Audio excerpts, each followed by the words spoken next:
सर्वांना नमस्कार. एक प्रेम असेही भाग 44. या कथेचे आधीचे भाग चॅनलवर अपलोड आहेत, ते वाचण्यासाठी भेट द्यावी. बेटू, आता बरं वाटतोय का? पाय जास्त दुखतोय का? शिवांश प्रियाच्या पायाला मालिश करून देत बोलला. नाही हो, आणि प्लीज आता ते थांबवा आणि इकडे या. प्रिया शिवांच्या हाताला अडवत बोलली. शिवांशने तिच्याकडे पाहिलं तर आता ती ओठांचा पाऊट करून होती. बेटू, आधी तुझा पाय असा आहे, त्यात तू हे असे करून मला भडकवत आहेस बरं. प्लीज थांबव बरं. शिवांश तिला तसं बघून थोडा डटावत. ते मला काही माहित नाही. आता मला फक्त तुम्ही हवे आहात. प्रिया थोडी चिडत लहानसा तोंड करून. हट्ट कशाला करतेस बेटू? मी तुझं काहीही ऐकणार नाही. आता तर मला असं वाटते की उगाच मी चिकूला आईबाबांजवळ पाठवलं. हो का? हो. मला वाटलं चिकू इथे झोपेल. झोपेत तुझ्या पायावर त्याचा पाय वगैरे पडला तर तुला त्रास होईल. पण इथे तर काही वेगळंच सुरू आहे. मग मी तरी काय करू? मला आता तुमच्या प्रेमाची क्रेविंग होत आहे. प्रिया पुन्हा इवलंसं तोंड करून बोलली. का? जेवून पोट भरलं नाही वाटतं? नाही ना हो.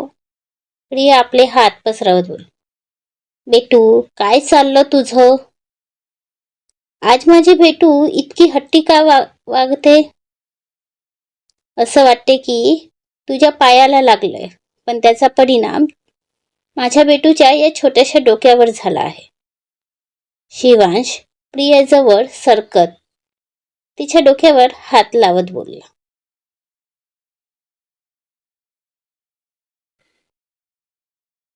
हवं तर तसं समजा. प्रिया लाडात बोलून शिवांच्या कुशीत शिरली.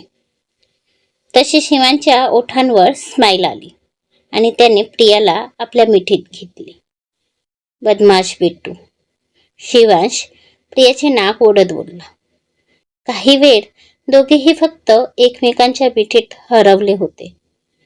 अचानक प्रियाने शिवांचा चेहरा आपल्या हातात धरला आणि त्याला बघत बघतच ती शिवांच्या संपूर्ण चेहऱ्यावर आपले ओठ टेकवू लागली. आणि शेवटी तिने शिवांच्या त्या हाडोठांवर आपले नाजूक ओठ टेकवले आणि त्याला किस करू लागली. तसं तिचा स्पर्श अनुभवत शिवांशने आपले डोळे मिटून तिला आणखी जवळ ओढून घेतले. त्याने एक हात प्रियाच्या मानेत घालून तिला मागून आधार दिला, तर प्रियाचे हात सुद्धा शिवांच्या केसात फिरत होते. दोघेही उत्कंठेने एकमेकांना किस करण्यात हरवले होते. 10 मिनिटांची किस करून जेव्हा प्रियाला श्वास घ्यायला त्रास झाला तेव्हा शिवांशने तिला सोडले. तशी आता प्रिया जोरजोरात श्वास घेत स्वतःला कंट्रोल करत होती. पण आता शिवांच्या डोळ्यात नशा चढली होती प्रियाच्या प्रेमाची. त्याचे डोळे लाल झाले होते आणि त्याचं अंग गरम झालं होतं, इतकं की त्या अंधुकशा प्रकाशात सुद्धा त्याची लाल झालेली कानशिला चमकत होती. तो तिला फार मादकतेने बघत होता. तिचे ते थोडे सुजलेले ओठ आणि खालीवर होणारा उभार बघून शिवांशने परत तिच्या ओठांवर आपले अधिराज्य गाजवले आणि तिला खोल खोल किस करू लागला. त्याचे हात प्रियाच्या अंगाखांद्यावर खेळत होते, तर प्रियाचे सुद्धा हात शिवांच्या केसात रेंगाळत होते. किस करत करतच शिवांशने प्रियाचा ड्रेस थोडा खांद्यावरून सरकवला आणि तिथे चुंबन घेऊ लागला. तो कधी प्रियाच्या गळ्यावर ओठ फिरवायचा तर कधी तिच्या कॉलरबोनवर. अहो हळू. उत्कंठेत शिवांचे दात प्रियाच्या मानेला रुतले आणि तिच्या तोंडून उद्गार बाहेर पडला. वेदनेने तिची पकड शिवांच्या खांद्यावर घट्ट झाली. ही तुझी पनिशमेंट आहे बेटू, आजच्या तुझ्या वागण्याची. शिवांश तसाच किस करत बोलला. तशी प्रियाच्या चेहऱ्यावर लाज उतरली. शिवांश तिला तसंच किस करत करतच बेडवर आडवं केलं आणि थोडा वेळ तिच्या बाजूला होऊन आपली टी शर्ट काढून घेतली आणि पुन्हा प्रियावर आला. पण या सगळ्यात तो प्रियाच्या पायाची ही काळजी घेत होता. तिच्या पायाला त्रास होणार नाही याकडे त्याचं लक्ष होतं. थोड्या वेळात प्रिया आणि शिवांशच्या मधले सगळे अडथळे दूर झाले आणि त्या खोलीत त्यांचे प्रेमाचे आवाज घुमू लागले. इकडे जयच्या खोलीत जयला अचानक जाग आली. त्याने उठून बाजूचे स्विच बटन दाबले. तसा खोलीत प्रकाश झाला. तहान लागल्याने त्याने बाजूला बघितलं तर टेबलवर असणारा काचेचा ग्लास आणि जग दोन्हीही रिकामे होते. जय तसाच त्रासून उठला. त्याने अंगावरचं ब्लँकेट बाजूला फेकले आणि जग घेऊन खोली बाहेर पडला. पण शिवांश आणि प्रियाच्या खोली बाहेर त्याचे पाय थोडा वेळ थांबले.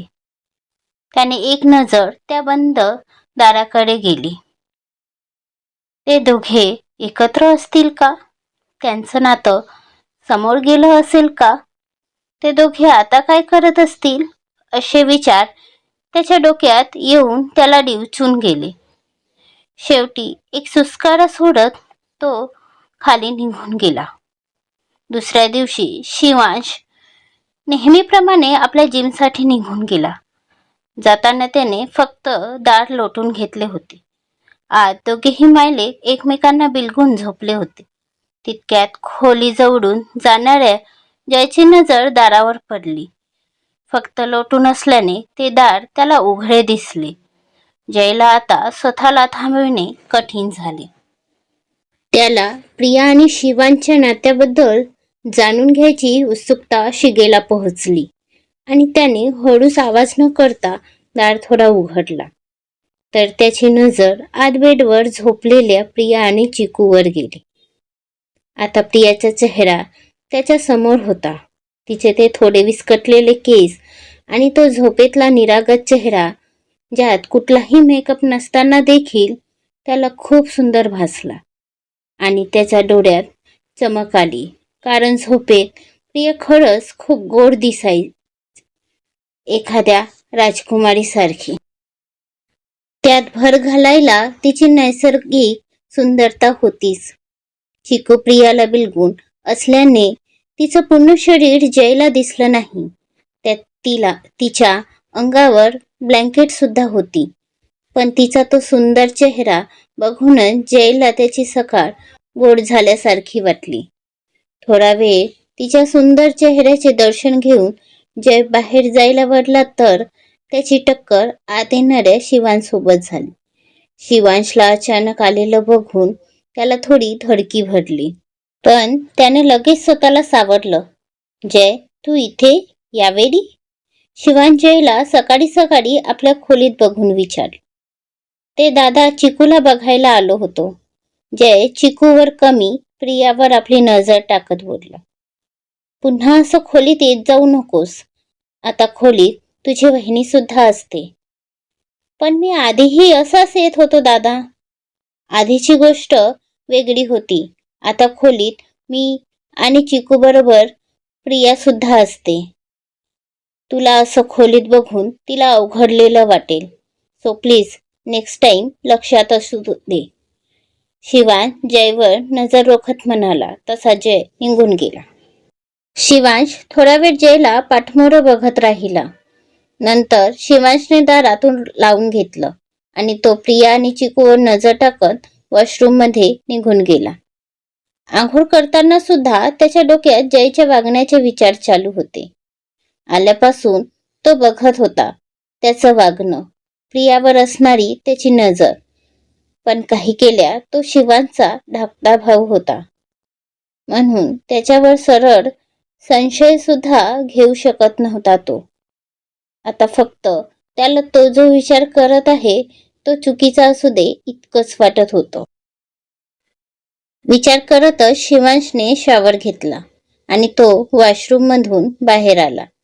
आता सगळे नाश्त्याला बसले होते. पौर्णिमाजी आणि राजीवजी यांच्यात अजूनही भांडण मिटलं नव्हतं. राजीवजी अजूनही आधीसारखे पौर्णिमाजी सोबत बोलत नव्हते, ज्यामुळे पौर्णिमाजी उदास होते. त्यांच्या चेहऱ्याची चमकच निघून गेली होती. त्या आताही फार आशेने राजीवजी यांना बघत होत्या. तर अजून दोन लोकांचे डोळे आशेने पायऱ्यांवर लागले होते. जुली आणि जय वर पायऱ्यांकडेच बघत होते, कारण त्यांना हवे असणारे शिवांश आणि प्रिया अजूनही नाश्त्याला डायनिंगवर आले नव्हते. बच्चा, बघितलंस आता किती उशीर झाला आहे? कधीची सांगत होते तुला लवकर उठायला. आता तर नाश्ता सुद्धा व्हायचा आहे तुझा. प्रिया चिकूला शूज घालत सतत बडबडत होती. तर बेडवर बसलेला चिकू आणि आरशासमोर रेडी होणारा शिवांश दोघेही तिलाच बघत होते. शिवांशला तर प्रिया या छोट्याशा रागात सुद्धा फार गोड वाटत होते. तर चिकू मात्र खूप बारकाईने प्रियाला बघत होता. त्याच्या छोट्याशा चेहऱ्यावर भरमसाठ आड्या पडल्या होत्या, जसं काही खूप गंभीर विचार करत आहे. आई, तुला इथे काय बाऊ कसं झाला? चिकू प्रियाच्या मानेला हात लावून विचारले. तशी प्रिया दचकली. तर शिवांचे केस करणारे हात सुद्धा थांबले. दोघेही चमकून एकमेकांच्या तोंडाला बघू लागले. आता याला काय उत्तर द्यायचं याच विचारात दोघेही अडकून पडले होते. भीती आणि संकोच दोन्ही होते आता त्यांच्यात. तर चिकू कधी प्रियाला तर कधी शिवांशला बघत होता. ते बच्चा, रात्री ना आईला मच्छर चावला, प्रिया कसं तरी बोलली. पण ते ऐकून शिवांची मात्र भोवई उंचावली. म्हणजे इतक्या धाडदिप्पाड माणसाला तिने पार मच्छरची उपाधी देऊन टाकली. कुठे मच्छर आणि कुठे असा विचार करून शिवांश स्वतःच्याच बॉडीवर नजर खालीवर केली. तर प्रियाला मात्र त्याला बघून स्वतःच हसू आवडत नव्हतं आणि तिने तोंडावर हात ठेवून आपली मान फिरवून घेतली. आई, खूप मोठा मच्छर होता का? चिकू आपले हातवारे करून प्रियाला दाखवत बोलली. तशी आता प्रिया चिकूचे ते गोड एक्सप्रेशन बघून स्वतःला आवडू शकली नाही आणि जोर जोरात हसू लागली. चिकू बाळा, उशीर होतोय की नाही आपल्याला? मग असे फालतू प्रश्न विचारायचे नसतात. शिवान चिकू जवळ येत त्याला उचलून घेत बोलला. त्याला प्रियाच्या हसण्याने चिड येत होती. एकतर आधीच त्याला मच्छरची उपाधी देऊन प्रियाने त्याच्या इज्जतीचा पार भाजीपाला केला होता. म्हणून चिडून गालवर आले होते साहेबांचे. तर बिचारा चिकू काही न करून डोकं खाजवत होता. चल बाळा, म्हणत प्रिया सुद्धा उठली आणि तिने चिकूच्या गालाला हात लावून त्याच्या मागे जाऊ लागली. आता तिला चालता येत होतं, पण चालताना ती थोडी अडखडत होती. म्हणून शिवांशने एका हातावर चिकूला घेऊन दुसऱ्या हाताने प्रियाचा हात पकडला आणि ते तिघही खाली येऊ लागले. जाताना चिकूची बडबड एक्सप्रेस सुरू होतीच. ज्याच्या आवाजाने खाली असणाऱ्या जय आणि जुली दोघांचेही लक्ष एकत्रच पायऱ्यांवर गेलं. प्रिया, शिवांश आणि शिवांशच्या गोदीतला चिकू तिघेही एकत्र खूप छान दिसत होते. प्रिया आणि शिवांश एकमेकांच्या डोळ्यात बघत होते, तर चिकू त्यांना. खूप छान आणि सुरेख असं चित्र दिसत होतं ते बघणाऱ्यांना. एक कम्प्लीट फॅमिली, हॅपी फॅमिली झळकत होती त्या क्षणात. नाही म्हणता सगळे त्यांनाच बघत होते. प्रियाने चिकूला शिवांजवळ चेअरवर बसविलं आणि ती किचनमध्ये त्यांच्यासाठी मिल्कशेक बनवायला गेली. आता ती बरी वागत होती. शिवांशने तिला समजावून सांगितले होते म्हणून तिच्यातला संकोच जयबद्दल थोडा कमी झाला होता. जयची मात्र सोडून सोडून नजर प्रियावरच होती. तिची प्रत्येक हालचाल तो डोळ्यांच्या कोपऱ्यातून बघत होता. थोड्याच वेळात प्रिया मिल्कशेक आणि चहा घेऊन आली. तिने सगळ्यांना चहा दिला. जयला सुद्धा तिने चहा दिला आणि ती चिकूला घेऊन बसली. नाश्ता झाला तसं सगळ्यांचं रुटीन पुन्हा रोजसारखं सुरू झालं.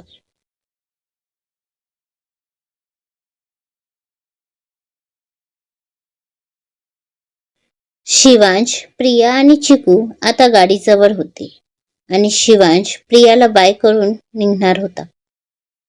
मिस्टर शिवांश, जुलीच्या येणाऱ्या आवाजाने तो थांबला आणि आवाजाच्या दिशेने बघू लागला.